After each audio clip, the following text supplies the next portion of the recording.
Hi, everyone. Hi. Oh, David, you sound tired. Hi. I'm not tired. Oh, okay. You just sound that way. But Maya doesn't sound tired. I'm excited to bring to you episode 2 of the Griffiths Family Show.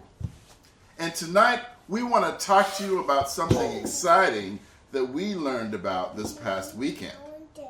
Mom, you want to share something about it? Oh, we went to a conference called Circle Singing. And the most wonderful instructor of all, her name is Rhiannon. She's totally, extremely amazing. When she opened her mouth to sing, I was done. She's amazing. She truly is amazing. Children, and, we're on camera. She just kicked me in my spine 2 times. Oh, okay. Maya. Please don't kick your brother in his spine. Go ahead, Mom. So anyway, we learned a lot of things about circle singing. That was my first time. Was it your first time, Dave? I think Issei Barnwell. Barnwell. From Sweet Honey in the Rock. Yes. I think once our friend Margie Farmer had invited her to do a workshop with the Jesuit Women's Ensemble. Stop it. Oh, yeah. Yeah, that's right. Yeah. Yes, and so I experienced a little bit there, but this is my first time really doing it. This was exciting. But this was more so improv. Yes, which was different. Yes. Yeah, it was very different from hers, and it was just that it was an experience. If you ever have a chance to attend one of her conferences, you've got to go. No matter how much it costs, you have to go because you will never be the same once you leave there. I mean, I have homework now to get my chops up. It was just incredible. We met some really cool people there too. All just wonderful musicians. So what we want to do right now is we want to show you how to do an improv circle song. So, first of all, let's talk about some of the parts that you can do. First of all, you need a motor, which is like your main idea. And then you probably want someone to sing a bass line to go along with the main idea. Then you have your counterpart. And then you have a counterpart. And David said... Percussion. He's a drummer. He loves percussion. Yes. So you have a counterpart, and then you have percussion, and then you have harmony. Harmony. Mama's queen of harmony, so she loves that part. So imagine, Wait, you have and then the soloist. A soloist too. So you can have 6, 7, 8 parts. But right. We right now are just going to illustrate if you have 3 singers, and Maya might add a 4th part. Okay. And the one thing that I learned is that the bass part doesn't really have to be a bass singer. It just has to be someone who just is very precise and pronounces the bass line. I don't even know if I'm saying that right. Like doing it like if it's a string being plucked. I think that was right. The example she gave. Yeah, but it doesn't. The voice doesn't necessarily have to be a bass or a baritone. But it does sound better if it is a bass or a baritone. So, Mom, you did an amazing job when we had our exercises. You did an amazing job with coming up with an impromptu idea. So would you mind coming up with one for us? Maybe David could be the motor and I could sing bass. And then you could illustrate the... well, yeah, you could do that. But I think we have to illustrate like the basic thing. And then after that, we can shift and you could do percussion and she could do solo. Okay. You'll get the idea, but it works better when you have more than just 3 people. That's true. We're going to do our best though. But, yeah. So,